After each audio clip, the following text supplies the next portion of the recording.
The chronic complainer. May mga kaopisina na halos lahat na lang pinupuna. Sistema, desisyon, katrabaho, kahit mga bagay na hindi pa naman nangyayari. Hindi masama ang magpahayag ng suliranin. Pero may malinaw na pagkakaiba ang taong nagtuturo lang ng problema at ang taong naghahanap ng solusyon. Ito ang chronic complaining. Ang ugaling sumisira sa motivation ng buong team kapag puro mali ang nakikita. Mahirap umusad ang organisasyon.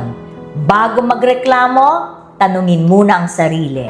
Nakakatulong ba ako o nadaragdagan ko lang ang ingay?